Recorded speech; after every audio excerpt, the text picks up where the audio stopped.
See? This is why I bought so many passes for everyone in my company, so there would be somebody to cheer as I got on, especially right after lunch, right? I don't know about you guys, but I like scoffed down a hamburger in about 14 minutes. So if I pass out while I go through this, you'll understand why. Yeah, so first of all, it's great to be here at the gathering. I'm an Albertan, by the way. I grew up in Edmonton, so I spent a lot of time going to Banff as a kid. I live in Toronto and sort of Miami now, so just being in the mountains has been amazing. We're a proud sponsor of the gathering as well, which is probably why I'm up on stage. And yeah, it's already been a wonderful half day, so I really enjoyed the SVB discussion earlier, for those of you who didn't see it. But I'm actually going to talk about something a little more serious and somewhat dire, I think, for some people, which is, I think the title is, AI's rise and maybe the end of the advertising age. And I do think it's the dawn of a new age, by the way, not necessarily the end of the age. Melanie Dunn, who's our CEO of Canada, said to me on the way up, please don't get rid of the entire industry. I still need a job. But I do think there's going to be some massive change that's coming. And I start with this quote by Andrew Ng, who was the founder of Google Mind, DeepMind, and he said, just as electricity transformed almost everything 100 years ago, today I think I actually have a hard time thinking of an industry that I don't think AI will transform in the next several years. And he said this a couple of years ago. And I think he's right. And in fact, he's not the only one who said it, and he's not the only one who's actually compared AI to electricity. A bunch of other people have done it, including Wharton and the CEO of Google, and there's been many quotes about sort of the new electricity.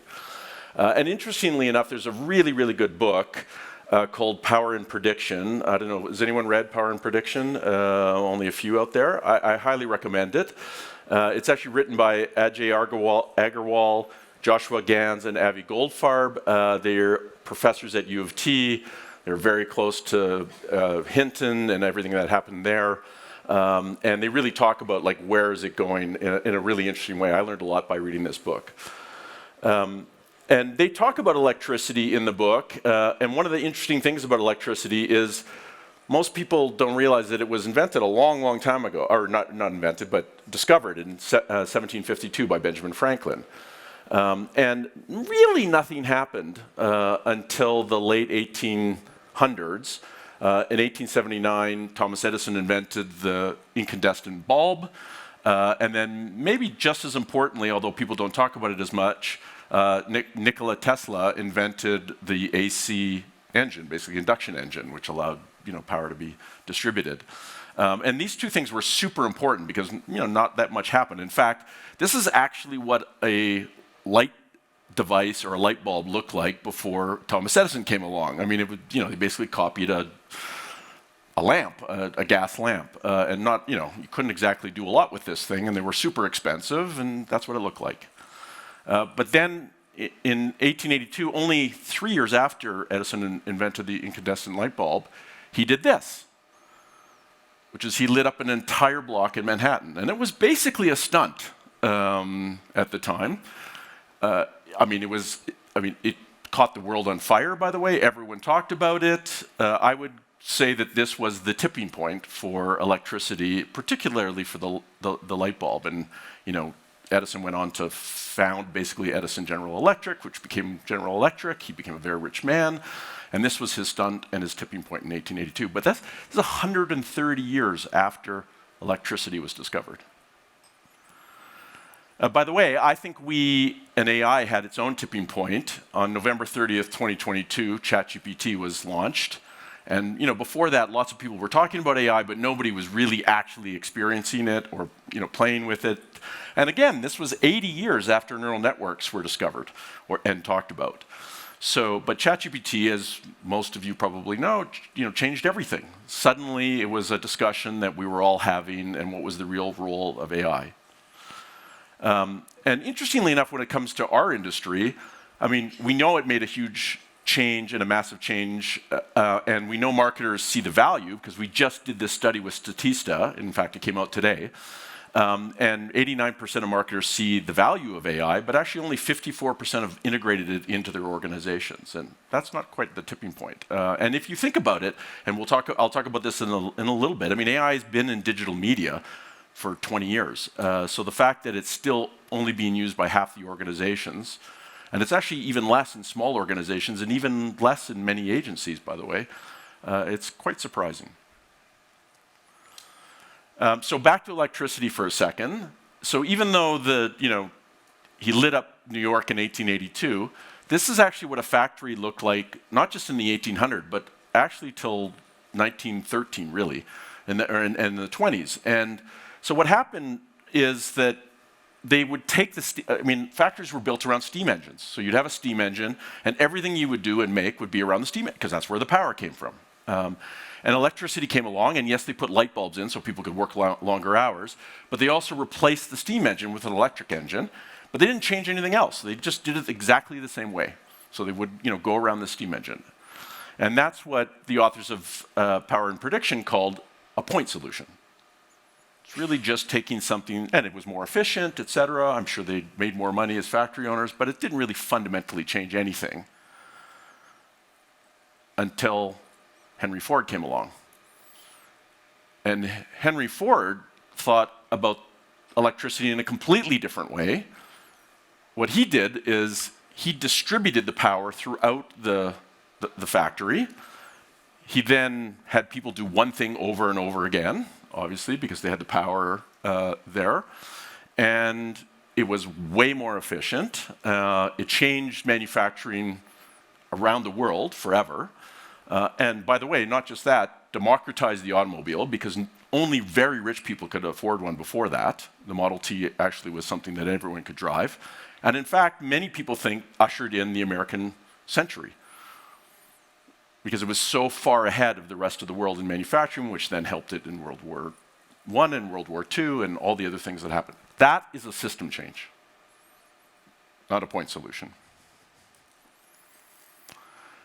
And there have been other ones, system changes. One of my favorites is talking about the taxi industry. So I don't know who's taken a black cab in London, but for anyone who does, there's this thing called the knowledge. So in order to get a black cab in London, as a driver, you actually have to study for 2 years and study every single street and how to get anywhere in London, which is interesting and very difficult to get through. If you ever talk to a black taxi driver, they're super proud of having done this test and done the studying. And it makes sense, because otherwise, anyone been to London? It's very difficult to figure out how to get around in London otherwise. And taxi drivers would make very good money once they got their black cab and they finished their test. And then along comes Uber, which was enabled by technological change, which was you now had GPS and eventually AI that would tell anyone where to go. You didn't need the knowledge anymore in London. All you needed was an app. And once you had the app, you could be a driver and a professional driver. And by the way, they were actually way more efficient than taxi drivers, because they actually knew where traffic was, which you can't tell from the knowledge. And that, of course, then changed the entire industry, as we all know. And it was really that technological change that created the system change in the taxi industry. And it's happened in many, many cities. There's all kinds of political issues going around this, and people who get medallions in New York, they're like a quarter of the value they used to be, et cetera, because of system change. By the way, from our study, which we just, as I said, conducted, 75% of marketers and agencies are still relying on outdated methods for campaign ideation. And that kind of begs the question, which is, well, why has AI had so little impact on how we come up with advertising, develop it, distribute it, et cetera? It's a little strange. And in fact, 71% of companies I talked about, smaller companies actually, have an even bigger issue with this. And as I said, digital advertising has been around advertising, or digital media's been around with advertising for a long time. In fact, it was the forefront of AI.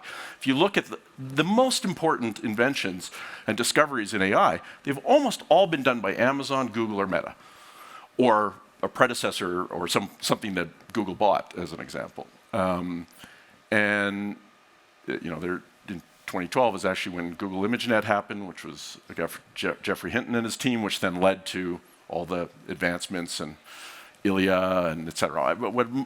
I mean, most of you are probably Canadian, or a lot of you are Canadians here in the room. I mean, the three probably the most important people in AI actually came from Canadian schools. One in U of A, by the way, which is Rich Sutton. So we've had all these advances in digital media, but again, the advertising industry as a whole hasn't really moved that far. And in fact, if you look at AI-enabled ad revenue, it's actually a $500 billion business right now. Half of digital media is actually run by AI.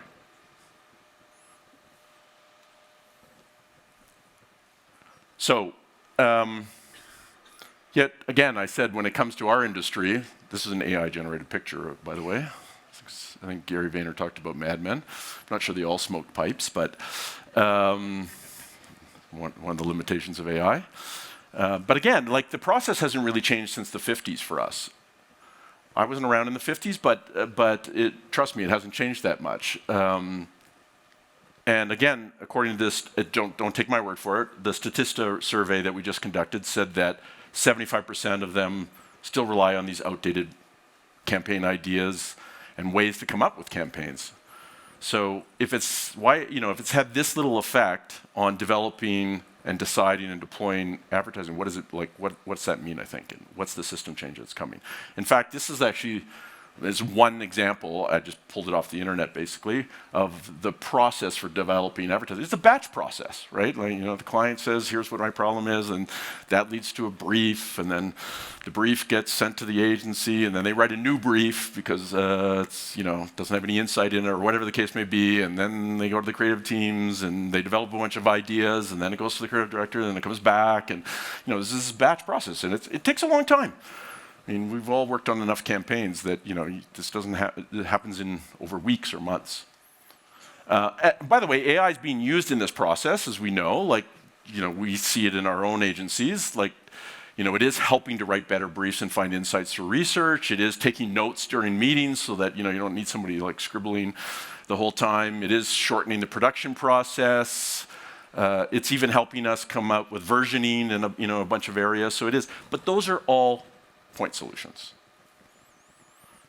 Basically the same as replacing the steam engine with an electric engine. It's taking the exact same process, the way it's always operated, and using AI there. So that sort of begs the question, which is, if AI is going to transform everything, then what will be our system change? Now, I'm going to make a few predictions. This is not based on research. This is just me. I mean, we've been working a lot on this. We've been investing quite a bit. Greg and I will talk about that in a minute. But, and I don't have a crystal ball either, but I do think that there's, at least for me, some obvious things that are coming. So one is there will be a new kind of platform. So we call it the flywheel. It'll be real time. It'll do continuous campaign development and measurement in the moment. It'll replace that batch process that I just talked about a minute ago. You'll be able to do the strategy, the creative, the measurement, the activation all at once, like literally in seconds. And it'll feed itself because AI will be at the center, and so it'll tell you that's working, that's not working, you should do this, and et cetera. And this is going to happen. It's going to happen sooner than most people realize. We're already working on a platform that does a lot of this, called EOS. Second is, I think that creatives and clients will work side by side. There won't be this across the table anymore because you're going to have a screen in front of you that's going to tell you whether you're going to be able to test creative, by the way, using synthetic data, and say, is this going to work or not? You're not going to actually have to do real research. And so you're going to have the client, and it's not going to be across the table. It's going to be side by side, making decisions together. And I think that's actually going to be a super positive thing for the industry.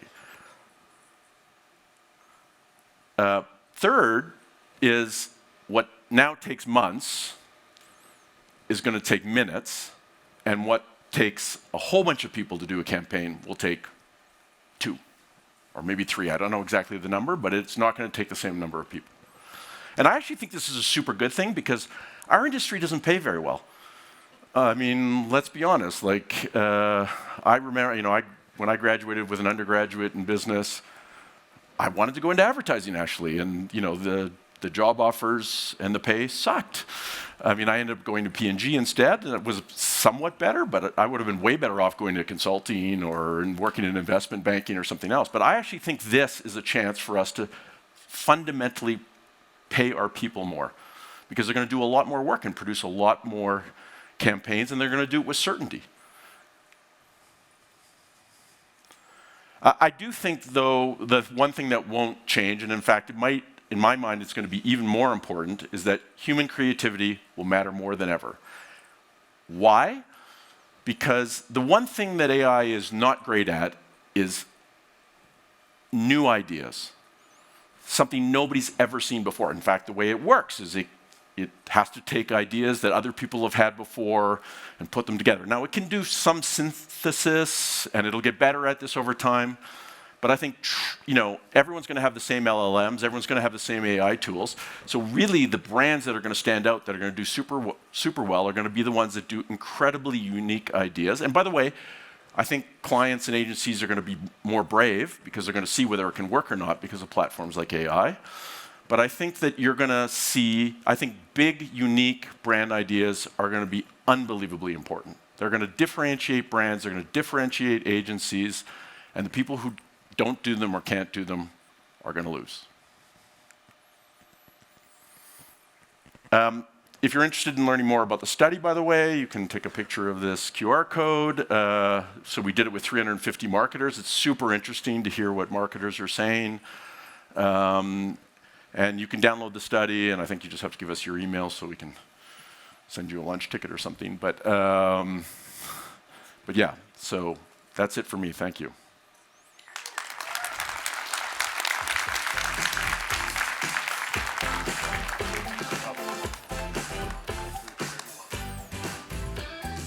All right, thank you, Brett. Brett and Brett's payroll here in the front area, making all that noise. So, Brett, I think that AI is one of those things that, like, if we would have had this conversation 4 years ago, it's like, oh, it's just the next thing, it's the next thing. Based on what you're talking about and how it's sort of being used already today, like, how on the doorstep, like, if we look at these 300-400 people out here, how fast is this going to happen to them if they're not already planning and getting curious about it and starting to deploy it? Fast. I think it's going to happen in the next 12 to 36 months. I really do. I think it's going to.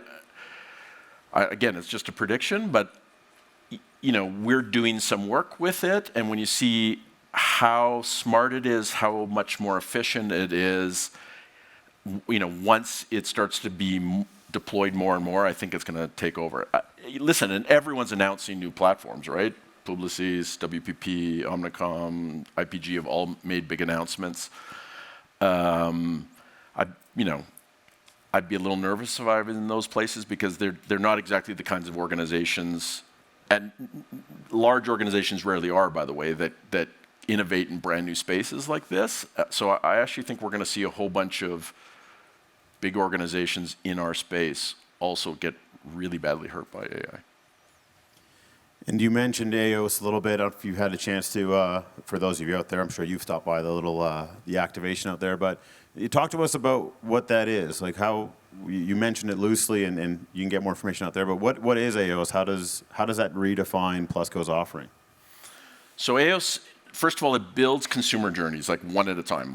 So think about every single consumer in North America as an example, and it can work for everyone in the world, building a consumer journey using artificial intelligence. So I know and by category. So it can tell, we can build a consumer journey for someone just like you. And because it uses it consumes billions of pieces of data in order to do that. Because it uses machine learning, it's smart, so it gets smarter and smarter. So it might only define 60% in the first minute, but within an hour, it's 70, and then et cetera. And then on top of that, it uses synthetic data to fill in the hole. So we might not know, exactly what coffee you drink right now, but it can make really good guesses based on synthetic data and looking at everyone else. But it can't like check your private browsing or anything, right? No. It doesn't. In fact, it doesn't use private data, interestingly enough. But once you have that consumer journey, now you can do a ton of stuff with it. You can figure out, well, what channels are working in order to. And let's be honest, there's a whole bunch of stuff that doesn't matter, right? Like you're gonna buy your coffee at the corner coffee place you always go to, no matter what marketing we do for you. So it sort of takes that away for a second, but it really looks at what kind of incrementality that we can produce on you to get you to purchase in a category, and it knows by channel, it knows by target market, it knows by region, it knows what creative is working and not working. It'll eventually do pricing, and then does it in real time. And like it sounds like you at Plusco have said, like, this is a frontier that we're going to go forge now. But what was it sort of in the last, 5, 10 years where there was that moment where you saw something on the horizon and said, we got to go now? Like, we have to start investing in this today. What was that you guys saw, be it positioning or competitive advantage? Like, where did you all as a collective say, because this isn't an insignificant investment, I think, for the people out there. This isn't like, hey, let's just use ChatGPT differently. This is a massive undertaking for the organization. What did you see out on the horizon that said, it's go time, let's start now? Yeah, I mean, first of all, I'm a bit of an obsessed statistics and modeling person in the first place, and a marketer at the same time, and I've always really been interested in this sort of, can you be super creative but also know whether it's going to work or not? It's been a little bit of an obsession. And so it's been in my, I did a lot of regression modeling when I was younger, a lot, and was always very imperfect. And you can imagine, I was at Procter. We were regression modeling everything. I had pricing models on my computer and all kinds of stuff. And so it's always sort of bothered me that because deep down that super good creative ideas are really important. They can build brands and be super successful, but it was so tough to actually figure out whether it was, is it working or not, especially in real time. Things like marketing mix modeling, look backwards, et cetera. So first of all, there was this obsession. And then actually, I shout out to Melanie and her team. We were doing some positioning work, in the middle of the pandemic to think about, okay, well, what's the agency of the future look like?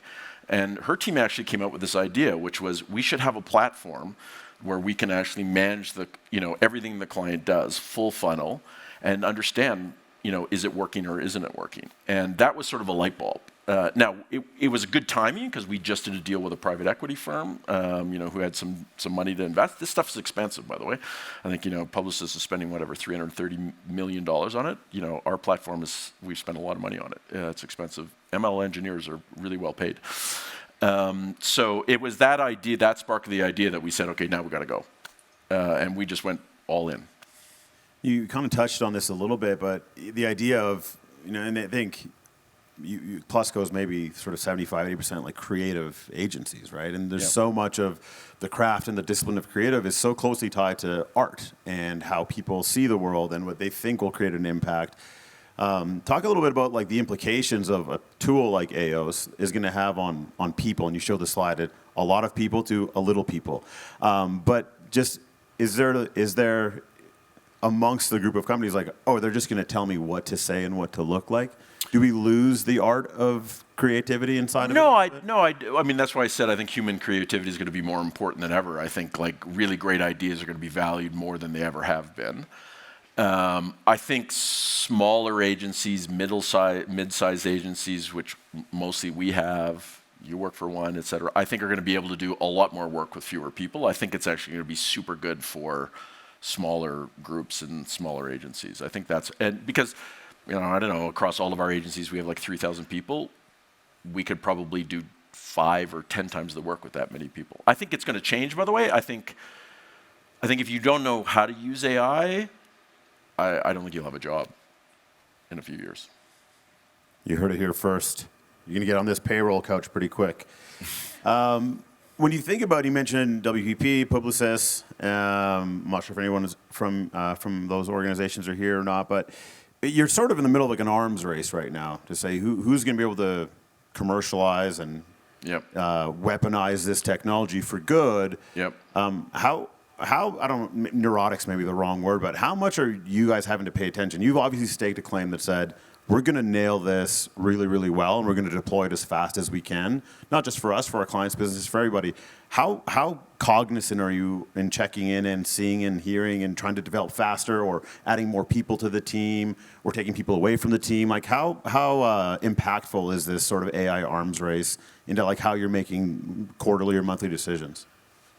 I'm super paranoid about it. I'm a little less paranoid about some of the big companies doing it. I'm more paranoid about small startup, really, our platform is actually built on a startup that, was working for 4 or 5 years building the original engine. And, it was like 20 engineers. And I think, if it's not already happening, it's going to happen quickly where other people are going to have platforms like that, but they're going to be in small startup companies. So I obsessively are online looking and searching, does anyone have anything like this every single day? But I think one thing I'm really proud of is our team is behind it. We just had a meeting in New York, and we were talking about the priorities going forward, and and people had put stickers up, and AOS and AI was like by far the #1 priority. That was, and then everything else was sort of okay. Well, yeah, we would do this, but that was like the #1 thing, and that's super helpful because when you have an organization that's behind something like this, you can turn it. You can, and we're a pretty small ship in the grand scheme of things, but you still need everyone on board, committed to turning it. Yeah, and when you're looking at basically an acquisition of this shop that's building the machine or building the engine, and you at some point are accountable to cutting a check that's going to say, I got to spend X amount of dollars to make this shit happen. And you don't unilaterally probably get to make that decision, but like what's the sell through? What was sort of like the key stakes that you guys had to, like the case you had to build to get approval to go and really place this bet? Well, we sort of presented, you're right, we don't have a blank checkbook. It was helpful that as I said before, that we did a new deal with new shareholders and that are private equity backed, who also believed that technology was going to make a major change. They're called CVC Capital Partners. So that helped. And it was in our proposition to them at the very beginning. So we said, we're going to spend a bunch of money to do this. And, so that helped. I think it's difficult to know how much to spend, frankly, because you can, and how fast to go. But I think our guiding principle is we sort of have a number that we're willing to invest in, and smaller teams in general on stuff like this are better. I think you put 100 engineers on something. I used to have a software company, and I felt like when we were great, there were 20, and when we got to 100. Everything slowed down, and so we have a pretty lean team.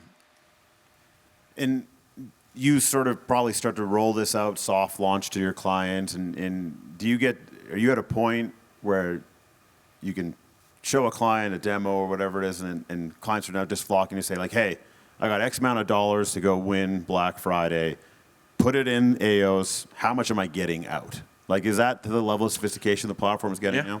Yeah, I mean, we only launched it last November. It was mostly MVP. We did it with a couple of important clients, most of them in Canada.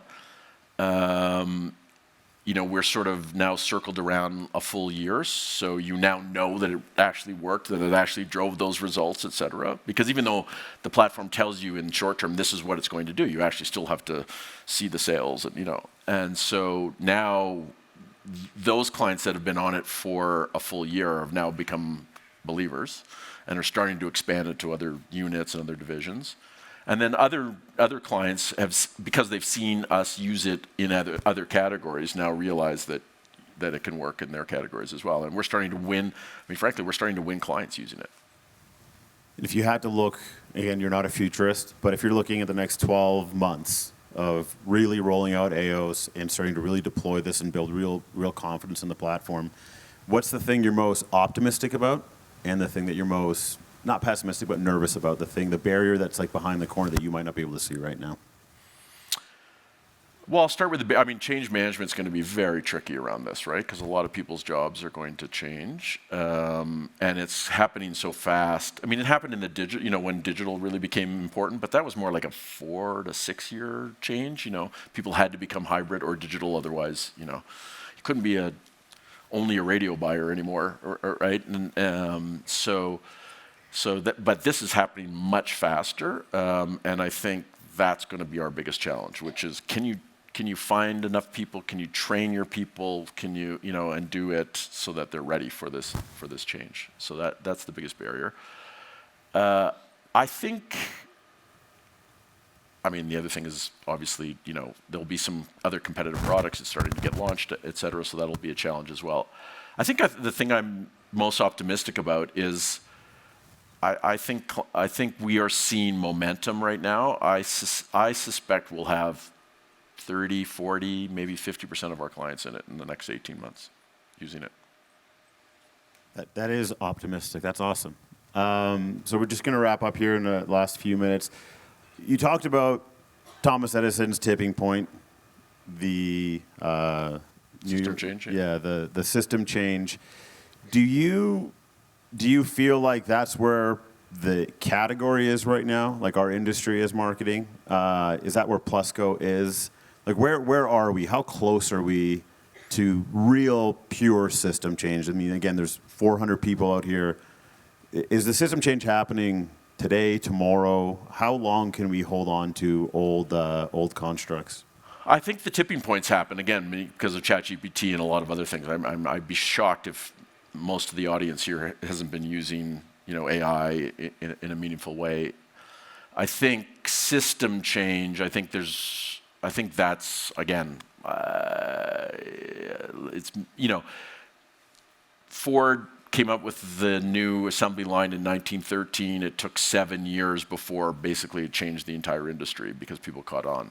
I think in this case, there'll be a few of us that will do the system change, but the rest will catch on a lot faster. I think it'll maybe be 2 years, 3 years max. What are the implications to pricing, right? Like this industry has largely been derived pricing. You bill it two ways. You either charge an hourly rate or you charge a commission on some type of media. Like how is that? How are you all thinking about, okay, investments coming in this way, how's this going to actually change the base level operation of finance in our business? I think two things will happen. I think clients will buy platforms like this and they will use it on their own, and then they will continue to get help from agencies for the big ideas, et cetera, and they'll manage their campaign. They won't need agencies to manage the day-to-day and stuff. But again, I think agencies will, especially great ones, will do big campaigns and big ideas, and clients will really, really value them. I think the second model will be where agencies are working with clients. I hope it goes back to the commission model. I hope it goes back to a percentage of media. I really do, because I'm old enough to know when I was a client when that was the model, and you were completely aligned, right? Because if you were doing great work for us, we were spending more money on it, I was happy to pay you a percentage of that. And I actually think I think it might go to the next level as well, which is not just a percentage of media, but I think that you'll probably be able to do most of the creative, most of the production for way cheaper. So agencies will just like PE firms. Ideally you'll have a percentage, and you'll have what they call a carry. So if the brand or the company is doing really well, you'll get a piece. You'll get rewarded with that with bonus as an agency. I hope that's where it goes. Last question. It depends how fast you answer, I guess. As you think about like your role as the CEO of this company, and how much do you carry the burden of evangelizing the team's work versus driving that work forward? Like, is it your responsibility to create space, support, budget, resources, capital? Or do you take more of the opinion of like, I'm going to be the thought piece, I'm going to be the guy who's out here and driving this thing forward? Like, how do you see your role playing out in this all? Well, I think, listen, this stuff is investing and seeing it through, I think, takes perseverance. And often that kind of perseverance with the teams, perseverance with clients, but particularly perseverance with the shareholders and the board, right? Because they, it's easy for them to say, well, we're not having a great quarter, like, let's cut that. And this is the one thing I've just refused to cut, basically. So I don't know if that makes me the cheerleader, but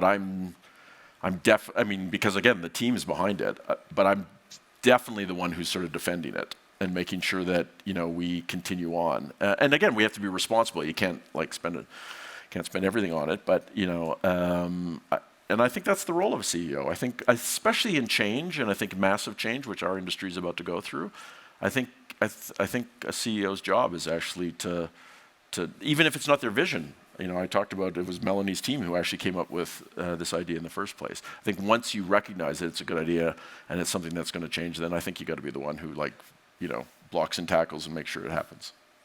All right, well, Brett, appreciate you coming out here and joining us. There is the Plusco activation out there, so stop by, learn a little bit more about EOS, and mark this day. What is it today? Is the 24th of October.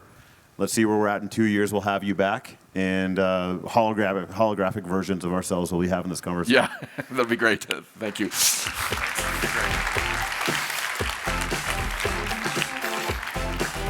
Thank you, Greg. Thank you, Brett. I hope everyone had a lovely lunch. You returned and you saw this on your seats. This metal card is being given as a gift in the spirit of vulnerability. You will note that it offers access to $1,000 in subsidized services, including mental health and counseling. This service is specifically designed to help dads in need. So if you're unable to use this, please either pay this gift forward or take advantage of it yourself as well. You'll notice on our screens we've been putting up QR codes for next year, 2025. Be sure to lock in your tickets for next year. We still have a few available left. And that, of course, is up to 50% off our regular ticket price. So certainly something you want to look into. Our concierge booth is just out in the main foyer. I highly recommend scoring that savings while you can. We're going to take a quick break here, and we'll be right back with more great conversations ahead. Give a little bit of noise. Shut it. Original lover. Touch a groove, girl. Touch a groove. That's right. Shut it. Hold on, to make the moist. Hold on, to make the moist. Make the man to make the moist. The man to make the moist. Hold the man to make the moist. Hold the man to make the moist.